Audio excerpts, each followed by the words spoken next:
You're welcome to Diplomatic License on CTTV. My name is Apioko. Do remember that we're also live across the African continent on DSTV channel 363 and GoTV channel 182. Now, last week I introduced you to His Excellency Philipp Stalder, Ambassador of Switzerland to Ghana, and we had very insightful conversations. We met his family, we played some football with the Rich City FC Women's Football Club, and today we're playing some tennis. So at the Accra Lawn Tennis Club, for many of you, you may know the club. It's, very close to the Kempinski Hotel in the Ridge area. The last time I was here was a very long time ago. My uncle brought me here, and I haven't played, as usual, tennis. Like, I haven't played any sports since I was in my teens. So earlier, you meet him very shortly. Mr. Anan, who is a former national tennis player for Ghana, actually, was taking me through some drills, and of course, His Excellency was also very stellar on the court.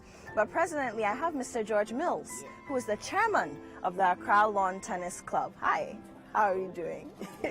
I'm very well, thank you, sir. And thank you so much for hosting us today. Could you tell us a bit about the club? Because a lot of people have heard the name, but they don't know how powerful the club is. Thank you very much. Accra Lawn Tennis Club has been in existence for the past 100 years. Okay. It was established by the Europeans, and then the Ghanaians also saw that, no, we have to play tennis. We have to emulate from them. So they started coming in one by one, and then in no time the Europeans left it, and the Ghanaians took over. And a lot of diplomats, ambassadors, and a lot of big men, prominent people come here to play tennis. And we love it. Yeah. Especially Thursdays are club days, Tuesdays, Thursdays are club days, and you see a lot of the diplomats, you see a lot of prominent people here playing tennis after tennis. Item 30. So for 100 years, has the club always been situated here at Ridge? Yes, please. Okay, and viewers, so let me just give you a quick history lesson. For those of you who may not understand why, if you know the history of Accra, when it's particularly the colonizers were here, when the British in particular were here, many of them were living in Ridge, and then the locals who were then members of the Gold Coast, now Ghanaians, were living in Adabraka. So it would make sense that the Europeans would set up in the Ridge area, because this was their playground, literally. Yes. All over Ridge. Yes.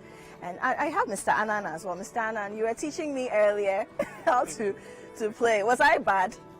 Chairman, was I bad? Very well. But don't stop. I'll come. I definitely need to. At least it's not far from my office, so I'll be coming. I'm sure my friends will. I'll come. And Mr. Anan, you're a former national player. Can you tell us about the glorious days of tennis in Ghana? Well, we came and we met a few old ones who have played here before. We were playing the country, Ghana, Nigeria, since 1957. But before then, let me this club was instituted by the former agenda of gender children office, where the American embassy was there, and we came here in 1960. Okay. But that's the original place of here, where the list of justice is. I was temperature. I was, as I said, I was one of the ball boys. Playing tennis, playing with your hands, I've played for the country for the past 40 years. Representing Ghana, touring Ghana, playing all over, and I love it. And as you said, it's a place of tennis, home of tennis, international.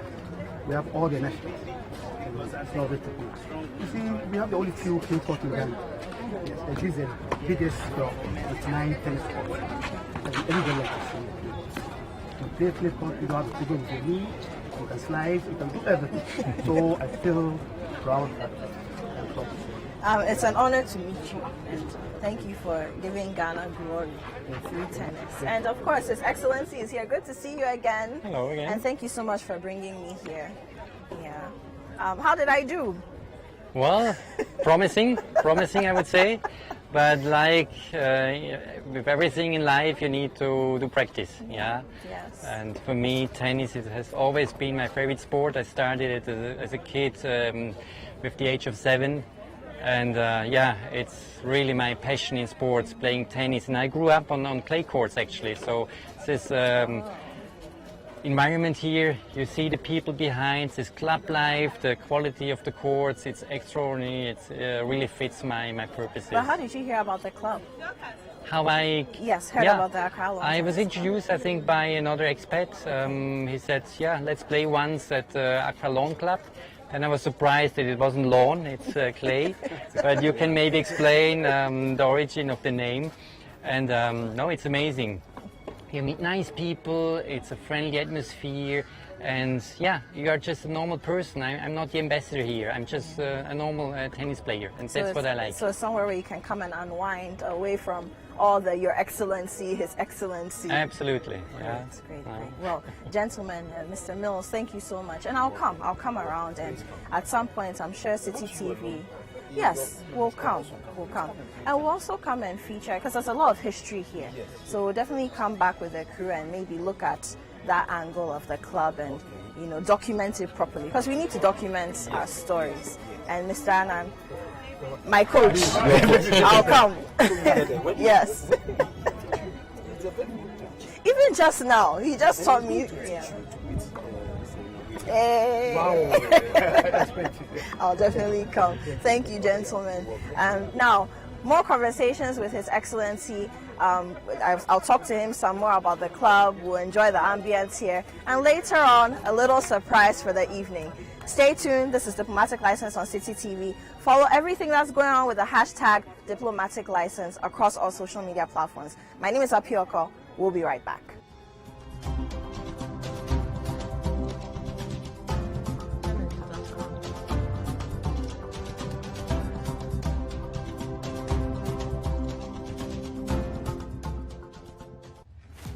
Looking for something new this November? Looking for star-studded suspense? It's what rich, entitled people do when threatened. They conceal the ugly truths to protect themselves. Maybe you're in search of true love. Roses are red, violets are blue. I got a crush on you, baby, would you be my crew? What about a bit of family drama?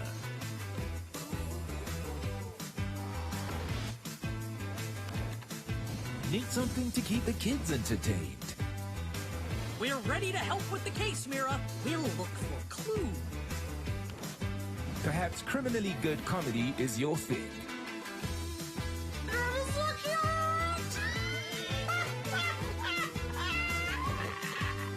Whatever you're in the mood for, look no further than DSTV. Introducing new Sunlight 2-in-1.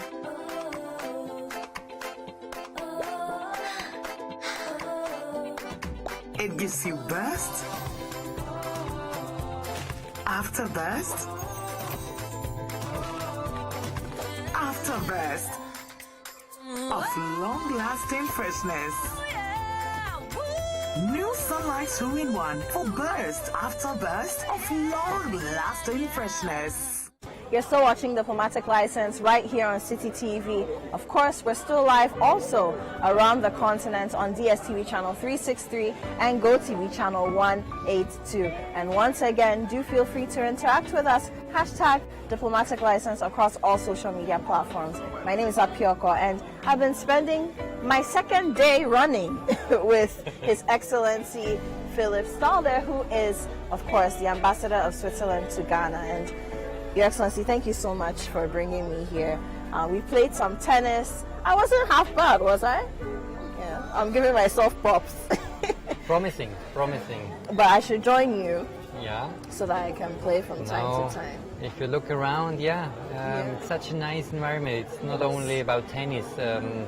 It comes with a social package. Yeah, you meet nice people, you have a good time on the court, besides the court. So I really recommend you to join the club. Yeah. I believe I will. So now I have football to play and I have tennis to play as well. Yeah. But let's talk about your love for tennis, because clearly it's not just a hobby for you. It's a lifestyle. It's a passion. So you did mention that you started playing when you were younger. Can you tell us about your tennis journey? No, I started from very early on. Once a week we went on a free afternoon to the tennis courts. For many years It was just a kind of routine because your parents told you to be active, do something. How old were you when you started? I think I was 7. Okay. Oh wow, that's young. And then maybe 2-3 years later, and first adults would told us what a waste of the courts. They don't hit the ball correctly. Then we did progress, and with a group of friends we started to like it, and we played maybe 3-4 times a week. I also played tournaments. Then later we. Also, you took it professional. No, not a professional career. I never envisaged that. But yeah, I was ambitious to do my best. And in a similar club with members of all levels, ages, from different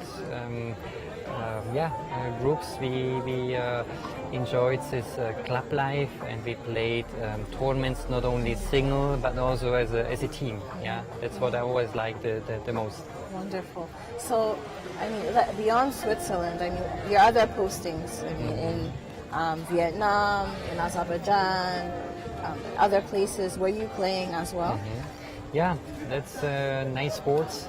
You can exercise tennis, I think, globally, and I think, yeah, in all my postings I played football, I played tennis. Wow.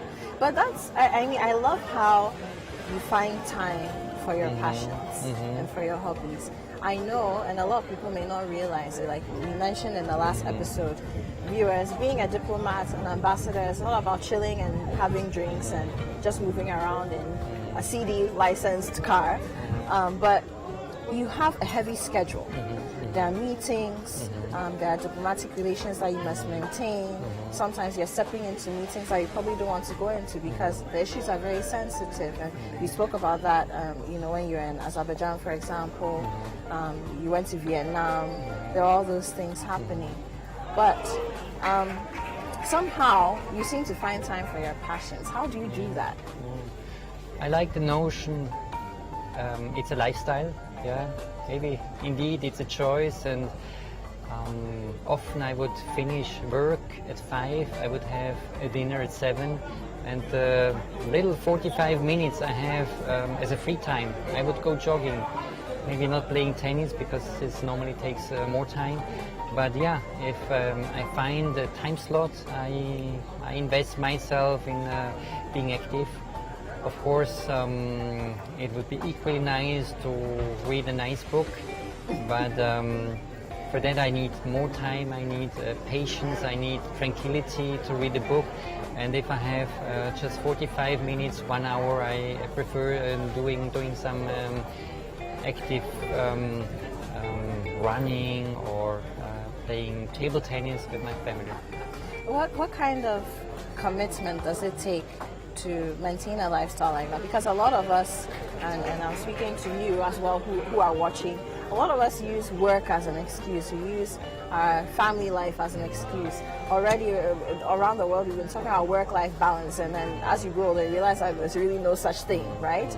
Something has to give for another to work, and vice versa. But what kind of commitment, and I just want to know how you apply yourself to making sure that you stick to the lifestyle. I think my advice to the audience would be never give up. And of course there are weeks I have no time for sports, but yeah, you just have to overcome maybe a bit your own laziness after 2-3 weeks not being active, then to go running again, then to do sports. Because that's the dangerous part, I think, if you take a break for too much time.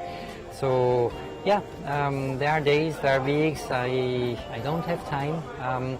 Maybe another advice is be flexible. So I can do running in the morning if I don't have time in the evening. Sometimes I skip lunch and I go jogging over at lunchtime. Yeah. Wow. So you have to find the time slots. Yeah. And I want to find out, so how has maintaining such a lifestyle impacted, one, your work, and then you as a person? Because clearly you're in great shape. I mean, completely great shape. You must be what, 16? You're in really good shape. Yeah. So how has it impacted, one, your work? I mean, has it impacted it in any way? Yeah. And then you as a person, Yeah. how has maintaining this lifestyle helped you? I must say I'm probably privileged by my genes that I'm rather slim by nature. But believe me, I would easily gain weight if I don't do sports. Okay.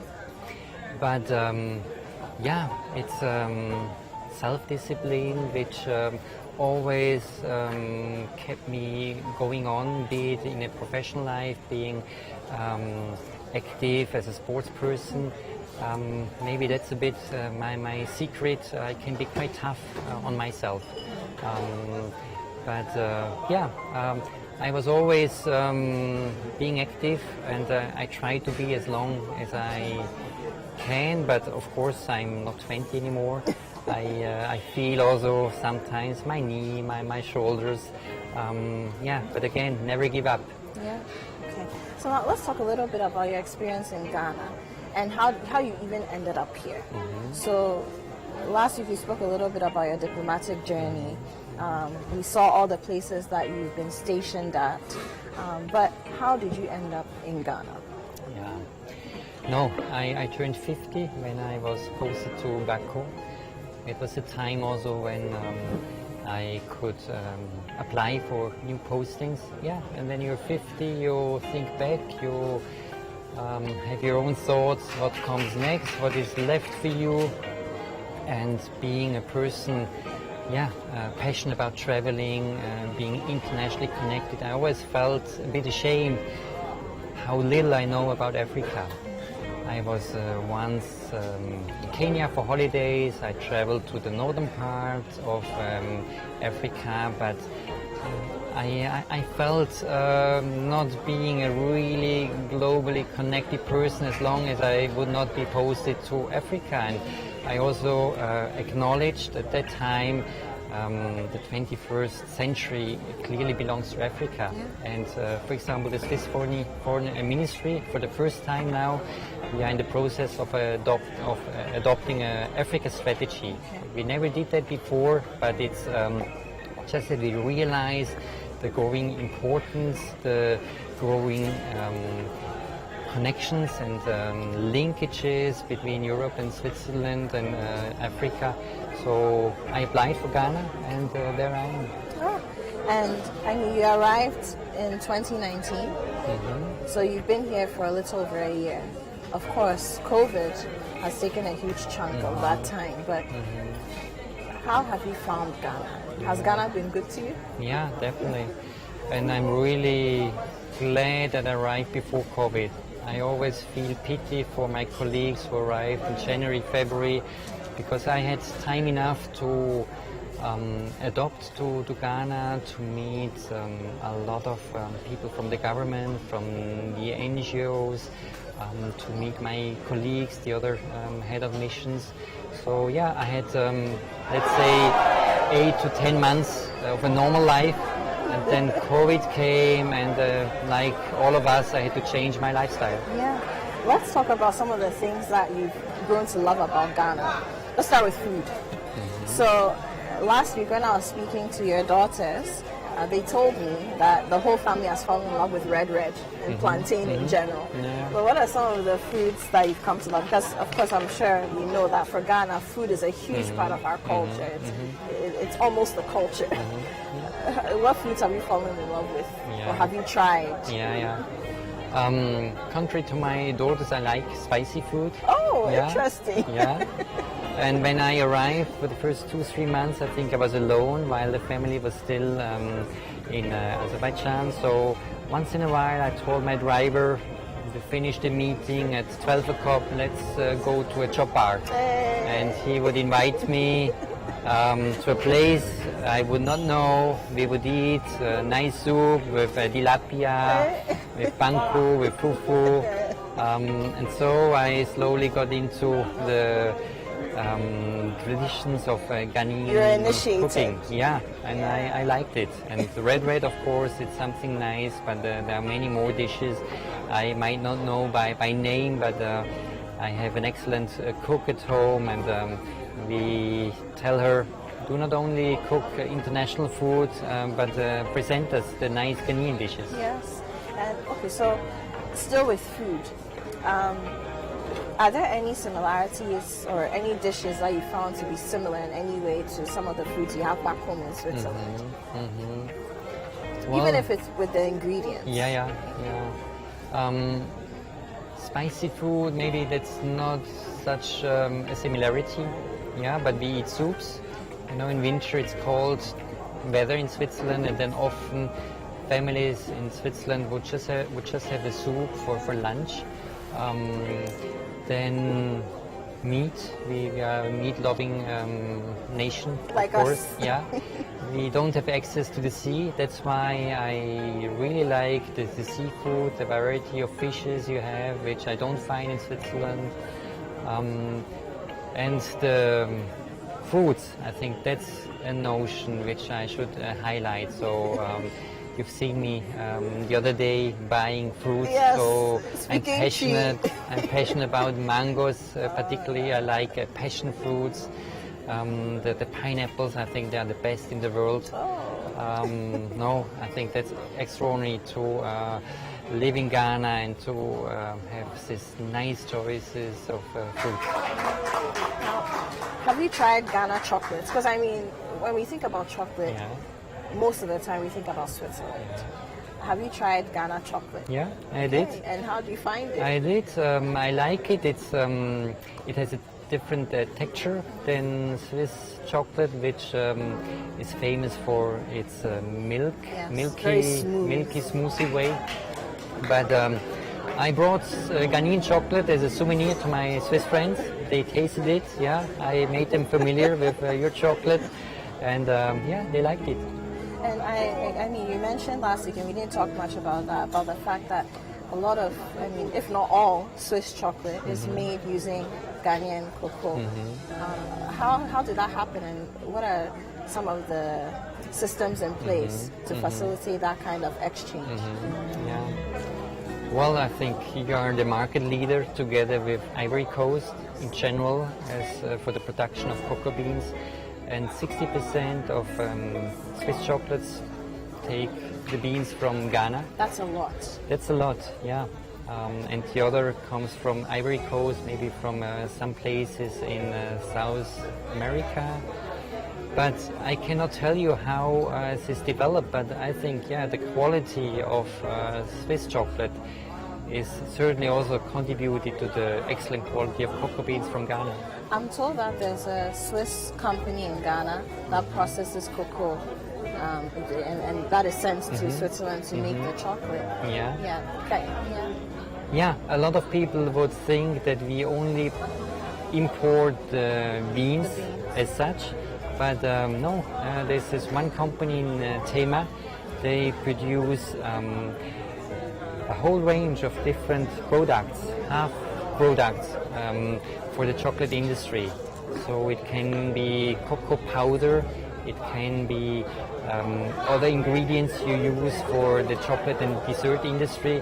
And this company is hiring 1,000 people. And yeah, Ghana already participates in the value chain of the chocolate industry. It's not that we just import the cocoa beans and process them in Switzerland, but most of the processing is done in Ghana. That's impressive. Very impressive. Okay. So, viewers, we're going to take a short break, Your Excellency, and we have an evening to continue with. Yeah. So we're going to enjoy our kebab, our drinks, and then we go to a special place where we can talk more about music and talk about, finally, your favorite band in the whole world. So, ladies and gentlemen, you're still watching Diplomatic License on City TV. I'm still here with His Excellency Philipp Stalder, Ambassador of Switzerland to Ghana, at the Accra Lawn Tennis Court on a beautiful evening. We'll be right back.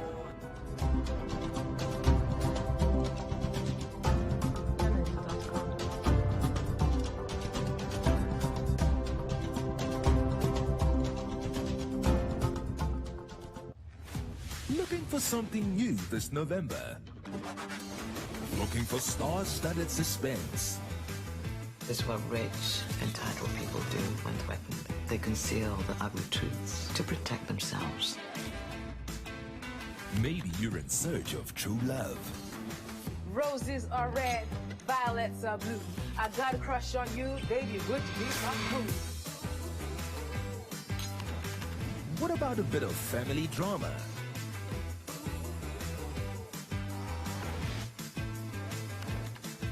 Need something to keep the kids entertained? We're ready to help with the case, Mira. We'll look for clues. Perhaps criminally good comedy is your thing.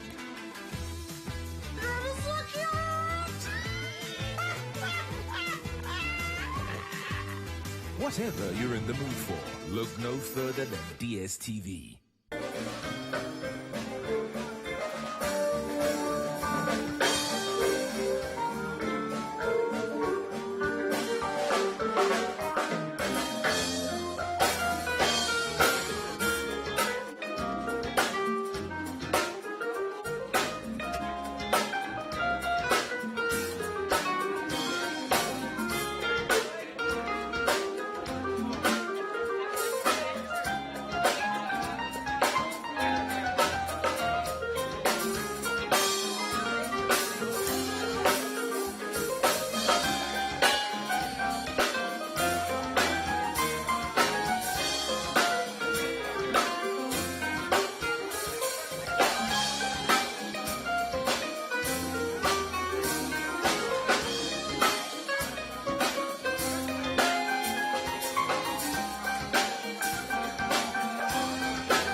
that we're going to go somewhere special just to wrap up my time. 2 weeks spent with His Excellency Philipp Stalder, the Ambassador of Switzerland to Ghana. And we're at Plus 233, the Jazz Bar and Grill of the city of Accra. And of course, the nights that we're here, tonight we have the Lipstick Band. And really, if you know anything about the Lipstick Band, an all-female band, Ambassador Stalder has grown to love them, and so I've come to enjoy the music with him. Your Excellency, how did you discover Plus 233? Well, I don't live far away from here, and probably one of the locals told me about this jazz club. So I went by on a Sunday afternoon, it was all empty. I familiarized with the place and I told myself I'd come back when it's lively. So I discovered, I don't know, once, probably on a Wednesday, I discovered the band. And from that moment on, it became my favorite place to have a drink after work on a weekend. Once in a while, I'm joined by my family. I go there alone and I always have a good time there. Yeah. So I earlier, if you've been following our conversation, or if you haven't, well, you've missed a lot. And Ambassador Stalder is a lover of music. And up until now, I saved the conversation about music for this moment because I knew we were coming here. And do remember that we're also live on DSTV channel 363 and GoTV channel 182. But music. When did you first discover music? I discovered music by playing it by myself. First with the flute, and then I started to play the trumpet. I was a miserable player, so I stopped after 2-3 years. But at the age probably of 13, 14 years old, as a teenager, I came into contact with rock music. And from then on, I kept loyal to this type of music. I went as a young adult person to open-air festivals. When I had the driving license with my old 2CV car, with a bunch of friends, we would bring our tent with us and have a good time listening to music and enjoying company. So, I know you have a favorite band, a favorite rock band. What's the band? Well, even in Switzerland in my time, it was not well known. It's a band called Nazareth. And they have one famous song which is called Lovebirds. When I heard it, I didn't know anything about love at that time, but I just liked the song. And yeah, it's a great band. I kept loyal to the band. I've seen them once in a while live in Switzerland. And then I came along with other rock bands. And I really like live music. I think for me, consuming music is one thing, but being part of a concert, that's something totally different. I think we share that in common. The experience of just living through live music is something totally different from listening to a recorded record.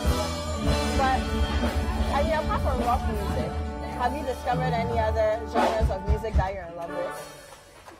I love classical music. I love blues, jazz. I can listen to many types of music, but only rock music really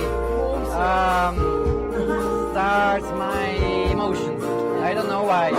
I was socialized with that type of music. I love African music, and I hope I get into some musicians, some different types of music. So I'm open-minded, but so far, yeah, it's rock music I like the most. So how do you find Ghanaian music? Have you been able to listen to any Ghanaian music? Well, I know a bit about high life, how it developed in Ghana, how you became famous with that type of music. I haven't attended a real big concert except of the nice concerts here. But one song I like is Bulletproof of Shatta Wali. Yeah, that's a song, for example, I like. That's a Shatta fan right here. Shatta Wali, are you listening? There's a Shatta movement fan here. Wonderful. And apart from Shatta Wali, are there any other musicians that you've come across that you like? Well, I listen to the radio. once in a while I have friends from Ghana, from Switzerland. We send each other nice new songs, so I'm constantly discovering new songs. Right? So for Tuesday, how often do you come here? Well, it's like with sports. If I have time, I come more often. If I'm busy, I would say before COVID it was maybe once or twice a month. But obviously now, it's your first time here since Indeed, the yeah. pandemic. My first time. Thank you for sharing your first time back with me. I'm very honored. Thank you. Very, very honored. But do you still play any musical instruments? No. You gave up a long time I ago. gave up and I switched to playing tennis and football because I was not allowed to play football as long as I played a musical instrument.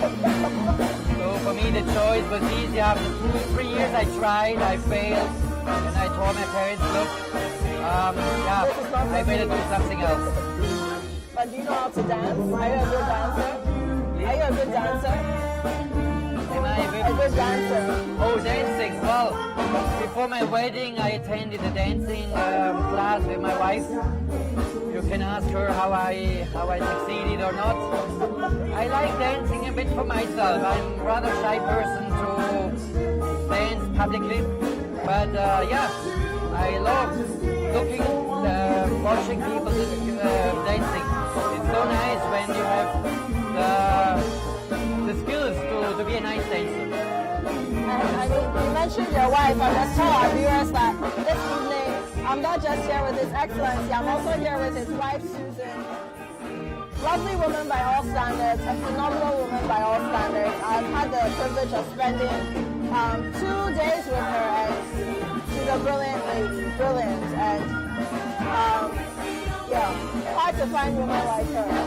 Yeah, you're lucky. You're lucky.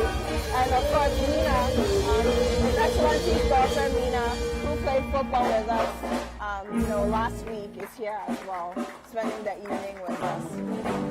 Yeah. So, you haven't been to a Ghanaian concert yet? No big real concerts, but yeah, I'm waiting for having this experience. I don't know. There are some music halls, some concert halls, but yeah, with COVID everything changed. But I'm looking forward to have this experience for sure. We'll most likely be doing maybe something around Christmas at City, so I'll invite you. And most of apart from our concerts, we have a lot of live band events. One of the things that we've done as a TV station, as a radio station before TV was born, we try to promote live music. It's a craft that we think musicians should have. Because your performance is different from recording in a studio, right? So If you want to listen to music and contemplate, then it's nice to sit down in your own room or driving your car, having good music. But yeah, to sense the emotions, then you have to see a band live. but how do you find the lipstick band? Well, they are great. I like the instrumental, but it's always, for me, nicer to have the vocals. And we have two very nice voices, yeah. And often they play, of course, songs which I know from the original singers and bands. And of course, they're an all-female band. So since we share feminism in common. Oh, it's nice. So apart from plus 233, are there any other places that you go to in the evening sometimes? For events? Yeah, like spend your evenings. Yeah. I think it's pre-COVID. Yeah. Well, with my family, we love discovering new restaurants. It's so nice to ask each other in which mood you are. So we discover African restaurants, African food, then we would go to an Indian restaurant, to a Chinese restaurant. And the choice is really amazing in Accra. You have a very nice choice of different types of cuisine. I'm not so much the dancing type as you told you, so I would not go to nightclubs. when they start, I'm getting tired and I go to bed. At least you don't fall asleep there. I've done that a couple of times. And so, do you have places like this in Switzerland as well? Yeah. As I mentioned, during summer, it's our festival time. You would have a lot of festivals, not only rock music festivals, but classical music festivals. And then we have some nice concert halls. And due to the maybe high purchase power of Swiss people, we have a good range of international stars. They come for a tourney, for a tour. And therefore you have a good choice of very good bands coming to Switzerland. Has Switzerland got the Afro beats back yet? Well, we have one event called Afro Pfingsten. It's in Winterthur, not far away from where I grew up. So every weekend in spring, you would find African music, African culture, African literature, African food, of course. It's a street festival, and there Swiss people would get in contact with African culture. But is there a big Afro population in Switzerland? Well, I can only speak of the Ghanaian community in diaspora. We count about 1,400 Ghanaians, and they are all well integrated. They have good jobs, they have good life, I hope, in Switzerland, and they keep the connection. They come back to their home place. We also know of Ghanaians coming back to Ghana to open up businesses. And on the other side, we have 400 Swiss people living in Ghana. I see that you're wearing a beautiful African fit. I love it. Yeah, I love it. it's nice, no? Yeah, you look very Ghanaian.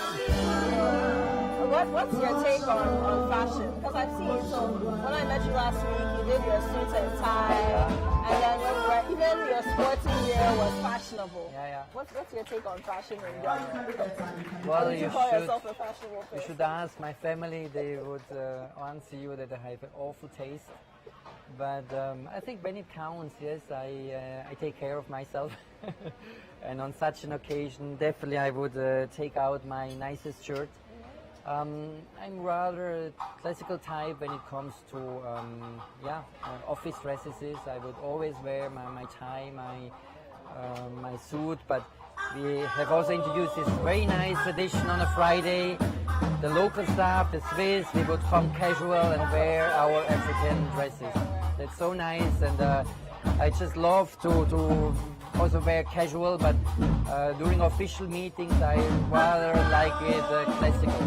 And I see you're wearing beads as well. Yeah, no? Yes. I mean, last week you did show me a book that was put together by a Swiss photographer, and he has chronicled the history and the art of Ghanaian glass bead making. It's beautiful. Yeah. So you like beads a lot? Yeah. And yeah, I like fashion, but of course, when I'm not publicly seen, then you would really see me with an old t-shirt and with maybe collars they would not fit perfectly together. Then I don't care what I wear and how I look like, and my family should do beard and accept me how I am. Have you been to any Ghanaian fashion shows or? No, but again, I would love to do that. Yes. I'll take you to some. Yeah, with pleasure. I'll take you to some. No, I like the way how people dress. I also noticed that people take care of being dressed nicely. You would not see that everywhere. And yeah, I like nicely dressed people. And what's Swiss fashion like? I mean, because we see traditional clothes of from Switzerland, but what's Swiss fashion like these days? Well, our traditional culture comes from the mountainous area where we would have a rural society in the old times, everybody being a farmer, and then we would have of course a lot of emblems and patterns with cows, with our mountain flowers. We would have the traditional farmers' costumes, but nowadays it's more part of the folklore, and people would dress sometimes very casual. In the cities, maybe a bit more stylish, and definitely the young people, they would take care of themselves. But I cannot say we would have a special type of dressing ourselves. We are Europeans in the middle of Europe, influenced by all of our neighboring countries. The same goes for food. So yeah, we are just like everybody else in Europe. Do you find any African prints in Switzerland? Probably you would find shops in Zurich and Geneva where you have African patterns, African dresses. I know, unfortunately, it has become difficult for African designers because you have to face the cheap competition from other countries.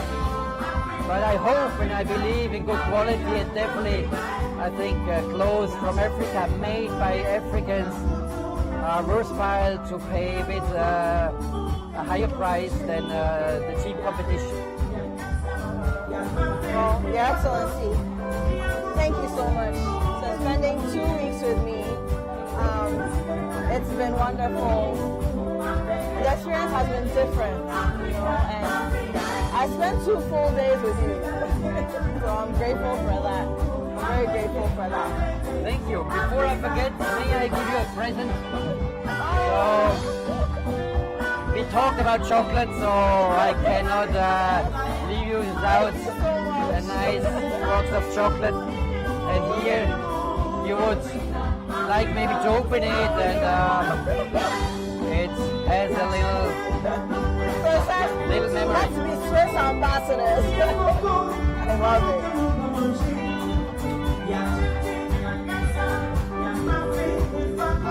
Okay. It says, hello, my name is Happy Lily. I've been carved and painted by hand for generations. I represent the Swiss values of serenity and sustainability, as well as the attachment to traditions. Join me and let's promote Switzerland's beauty by publishing our shared adventures on social media with #HappyLily.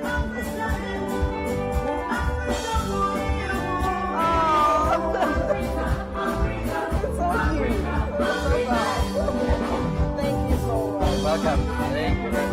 And I'll definitely take pictures with her and post them on social media. And I have to hide it from my kids. I will bring you a second one, so each of your 2 kids have one. I'm very grateful. Thank you so much. We'll be right back, and then we finally wrap up this episode of the Thematic License on City TV.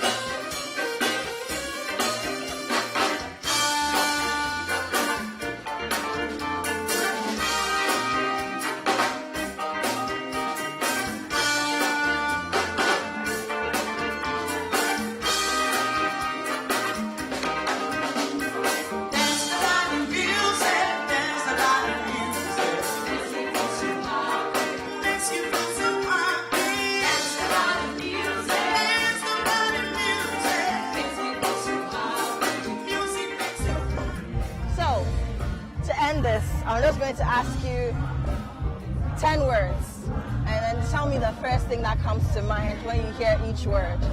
Okay? So the first word, love.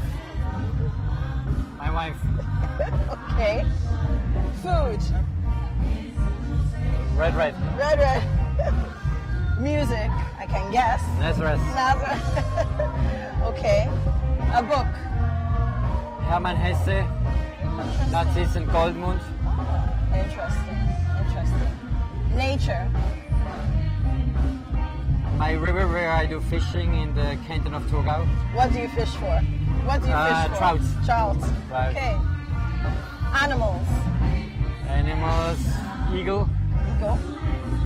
So nice. I thought you'd say hippo though. It was the favorite animal of my father. Okay. Makes sense. Makes sense. Culture. Culture, it's so diverse, so I like all kinds of cultures. Okay. Color. Blue. Blue. Blue is your favorite color? Not really. Blue, green, yeah, blue Okay, and so, green. well, you like the water, so it makes sense, right? Okay. Family. Sorry? Family. Family. Maybe the most important thing in life, next to work and before work. And then last thing, fun. Fun. Fun. Fun. Work can be fun. Leisure, football, tennis, literature, everything can be fun. So, in essence, you need to make everything fun. Yeah, it's what you do out of it. I think in many cases, many situations, you have to stay positive and do the best out of the situation. Thank you so much, Your Excellence. Thank you. For spending 2 weeks with me. And, well, you gave me a gift. I have a gift for you as well. And it's also Ghana chocolate. Oh, wow. I don't know if well, you did mention that you tasted Ghana I tasted chocolate, it. but I don't know if you've had the niche brand. I didn't want to mention that brand, but I know it. Yeah, definitely. Yes. Yeah. So we've got red, of course, yellow or gold, and green Hey. to signify Ghana. So I will share with my team. Thank you very much. You're very welcome. We wanted to get something that the family could share as well, Yeah. and the team could share. And thank you very much. Thank you. Thanks And a lot.